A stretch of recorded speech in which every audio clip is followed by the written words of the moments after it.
Hello friends, welcome back to my channel.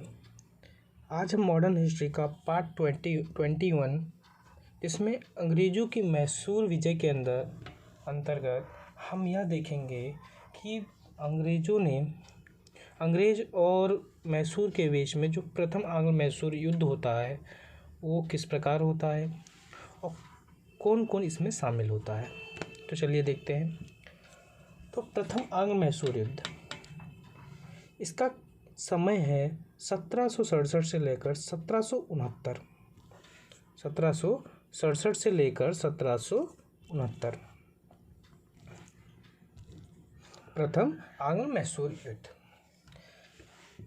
इस कहानी की शुरुआत ऐसे होती है जब अंग्रेज़ देखते हैं कि हैदर अली अपने राज्य का लगातार विस्तार कर रहा है, राज्य का लगातार विस्तार करते जा रहा है, तो अंग्रेज़ों को अपने मद्रास प्रेसिडेंसी पर खतरा उत्पन्न होने लगता है।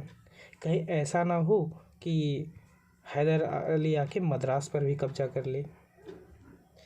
इस वजह से अंग्रेज़ परेशान हो जाते हैं और वह सोचते हैं कि हैदर अली के विस्तार करने से पहले ही हम क्यों ना हैदर अली को ही पराजित कर दें, हैदर अली को ही मार दें।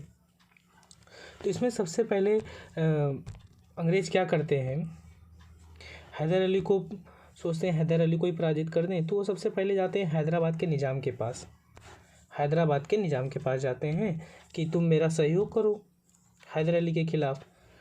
तो सबसे पहले जाते हैं वो हैदराबाद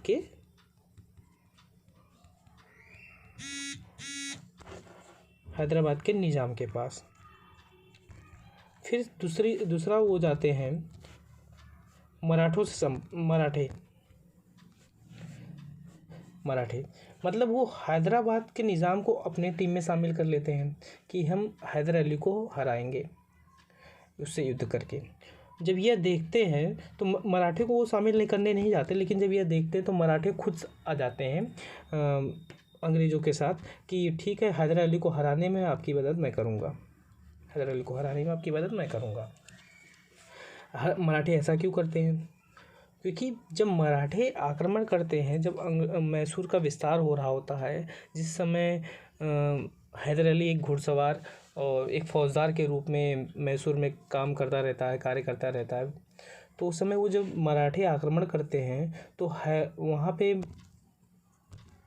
हैदर अली मराठों के दमन में, मतलब उनकी युद्ध के दमन में जो आक्रमण करते हैं उसमें काफ़ी बड़ा योगदान उसका रहता है। काफ़ी चतुराई से लड़ता है, काफ़ी वीरता से लड़ता है, जिससे मराठे वहाँ पर मैसूर को जीत नहीं पाते और आक्रमण उनका विफल हो जाता है। तो इस वजह से मराठे बोलते हैं ठीक है, हम आपका साथ देंगे। तो अब स्थिति यह हो जाती है, और कर्नाटक का नवाब ये भी अंग्रेज़ों के साथ हो जाता है। तो स्थिति यह हो जाती है कि एक तरफ हैदर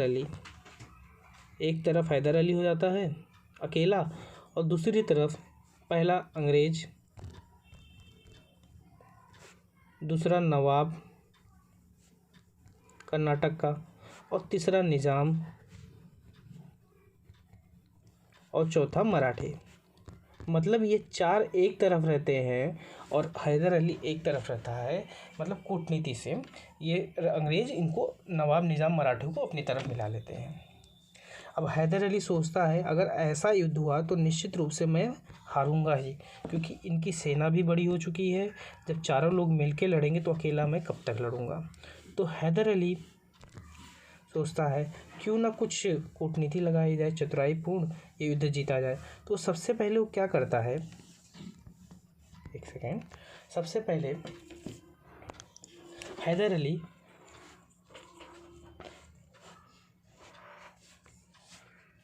मराठों से मिलता है और मराठों को धन का लालच दे देता है। मराठों का धन का लालच दे देता है और मराठों को धन का लालच देकर अपने में शामिल कर लेता है। तो मराठे आ गए। फिर उसके बाद निज़ाम को बोलता है ठीक है, तुम एक काम करो, तुम मेरे में शामिल हो जाओ, मैं तुम्हें कुछ प्रदेश दे दूँगा। तो इससे निज़ाम फिर हैदर अली के पक्ष में आ जाते हैं। 2 हो गए। तो अब स्थिति क्या होती है, तो मिटा ले इसको तो बताते हैं। स्थिति क्या होती है,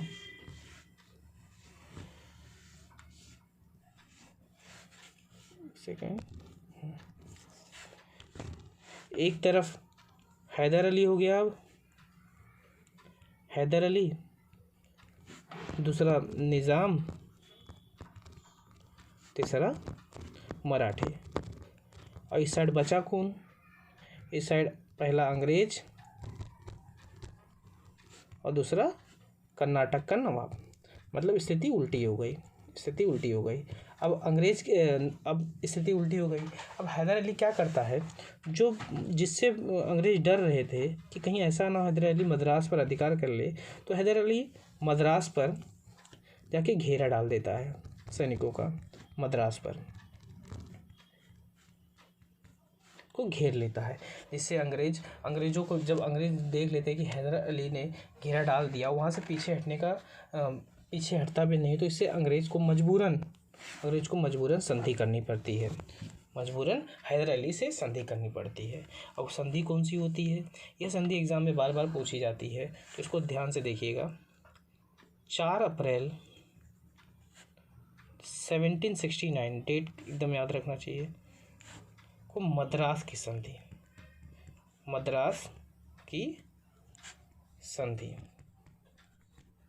मद्रास की संधि होती है हैदर अली और अंग्रेज़ के बीच, जिसके तहत यह निश्चित किया जाता है कि बाह्य आक्रमण के जो मतलब बाहरी आक्रमण होगा उसमें हैदर अली तथा अंग्रेज़ एक दूसरे की सहायता करेंगे। मतलब हैदर अली का राज्य और अंग्रेज का राज्य, अगर कोई तीसरा व्यक्ति आता है आक्रमण करने, तो ये दोनों आपस में मिलकर सहायता करेंगे इसको मारने के लिए। ये मद्रास की संधि के तहत ये बात होती है। अब कहानी को एक बार हम फिर से देखते हैं शुरू से कि क्या कैसे होता है। सबसे पहले जब अंग्रेज़ों को ये खतरा होने लगता है कि हैदर अली ऐसा ना करे कि मद्रास को भी अधिकार कर ले, मद्रास पर भी कब्जा कर ले, क्योंकि वो क्षेत्र विस्तार जिस तरह से कर रहा था अंग्रेज़ इससे डर रहे थे। तो अंग्रेज़ सबसे पहले फिर ये सोचते हैं क्यों ना हैदर अली को ही हरा दिया जाए। तो सबसे पहले अंग्रेज़ जाते हैं हैदराबाद के निज़ाम के पास और निज़ाम को अपने पक्ष में कर लेते हैं। और निज़ाम को जब पक्ष में जाता हुआ देखकर मराठे देखते हैं, तो मराठे भी पीछे पीछे अंग्रेज़ के साथ हो लेते हैं कि हैदर अली के विरोध में चले जाते हैं। जब हैदर अली देखता है कि मैं इस तरफ अकेला खड़ा हूँ और उस तरफ अंग्रेज़ हो जाते हैं, नवाब हो जाते हैं, निज़ाम हैदराबाद का और कर्नाटक और मराठे, 4 लोग, तो हैदर अली सोचता है कि युद्ध के द्वारा तो मैं जीत नहीं पाऊँगा, क्योंकि उनकी सेना भी बड़ी हो गई और चारों लोग मिलके लड़ेंगे। तो हैदर अली कूटनीति का प्रयोग करता है, चालाकी लगाता है, सोचता है कि ना किसी को कुछ लालच दे दें जिससे वो मेरे तरफ हो जाए। तो सबसे पहले वो जाता है मराठों के पास, मराठों को धन का लालच देता है और अपने पक्ष में मिला लेता है। और निज़ाम को धन का लालच नहीं दे पाता तो उसको कुछ प्रदेश का लालच दे देता है कि तुम अगर मेरे साथ शामिल हो जाओगे तो हम जीतेंगे, तो ये प्रदेश तुम्हारा हो जाएगा, वो प्रदेश तुम्हारा हो जाएगा। तो हैदराबाद का निज़ाम भी शामिल हो जाता है। अब स्थिति उल्टी हो जाती है, एक तरफ हैदराबाद का निज़ाम हैदर अली और मराठे हो जाते हैं और दूसरी तरफ कर्नाटक का नवाब और अंग्रेज़ हो जाते हैं। अब जिस वजह से अंग्रेज़ हैदर अली से डर कर हैदराबाद के निज़ाम ये सबको मिला रहा था अपने पक्ष में, वही काम हैदर अली करता है, मद्रास को घेर लेता है। और मद्रास को जब घेर लेता है तो अंग्रेज़ परेशान हो जाते हैं, वहाँ से वो हटने का नाम नहीं लेता है। तो मजबूरन अंग्रेज़ों को संधि करनी पड़ती है। वह संधि कौन सी होती है, वह संधि होती है 4 अप्रैल 1769 को मद्रास की संधि, जिसके तहत क्या कहा जाता है कि हैदर अली और अंग्रेज़ एक दूसरे का सहयोग करेंगे।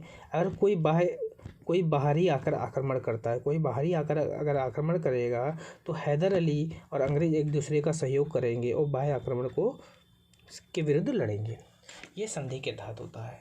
अब अगले पार्ट में हम देखेंगे सेकेंड वॉर ऑफ आंग्ल मैसूर युद्ध, जो कि पार्ट 22 होगा। तब तक के लिए जय हिंद, नमस्कार।